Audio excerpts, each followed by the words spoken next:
उन्वान परितुअदत हस्पताल एडवेंचर। वलू बुरूक के पुरसुकून कस्बे में एक बार चांदनी रात में जंगल के किनारे पर एक पुराना खौफनाक अस्पताल खड़ा था। ये कहा जाता था कि ये परितुअदत है, लेकिन अब तक किसी ने अंदर जाने की हिम्मत नहीं की। जैक और एमा से मिली दो बहादुर बहन भाइयों को एडवेंचर का शौक है। इन्होंने परितुअदत अस्पताल की सरगोशियां सुनी थीं और तहकीकात का फैसला किया। फ्लैशलाइट्स से लेस वो अक्टूबर की एक धुंधली शाम को निकले। जैसे ही वो उड़ती हुई इमारत के करीब पहुंचे, एक ठंडी हवा ने उनकी रीढ़ की हड्डी को कांप दिया। दाखिली दरवाज़ा यूं खिला जैसे इन्हें अंदर से इशारा कर रहा हो। एकदम से वो अंदर दाखिल हुए। अस्पताल साये से भरा हुआ था और हवा इसरार से भरी हुई थी। बहन भाइयों ने मुहतात अंदाज में दरियाफ्त किया, खाली हालों में उनके कदमों की आवाज़ गूंज रही थी। अचानक इन्होंने एक दूर से आवाज़ सुनी, जैसे बेहोश हंसी। आवाज़ के बाद इन्होंने खुद को धूल की एक पतली तह में ढके हुए पले रूम में पाया। खिलौने बिखरे पड़े थे, लेकिन बच्चों का कोई नाम वाओ निशान नहीं था। फिर उनकी आंखों के कोने से इन्होंने कमरे में एक सायादार डार देखा। दिल धड़कता हुआ वो इसके पीछे पीछे एक भोले हुए वारड की तरफ एक तवील राहदारी तक गए। दरवाज़ा खिला, बिस्तरों की कतारें, हर एक पर धंधला लहाफ था। और वहीं दूर सिरे पर एक भूतनी शख्सियत बैठी थी, स्कार्फ बून रही थी।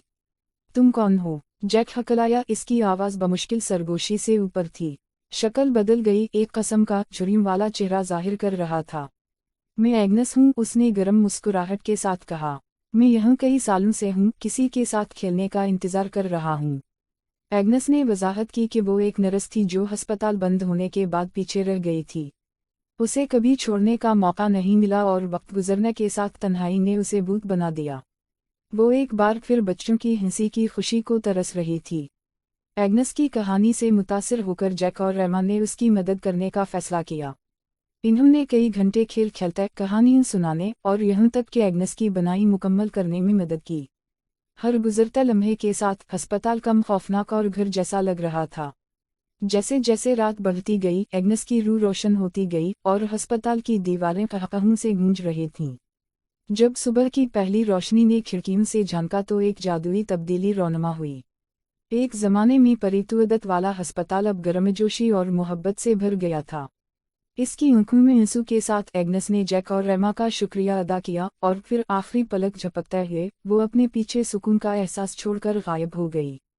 इस दिन से वलू बुरूक का कस्बा जानता था कि अस्पताल परेशान नहीं था, बल्कि मेहरबानी और दोस्ती के जज्बे से भरा हुआ था।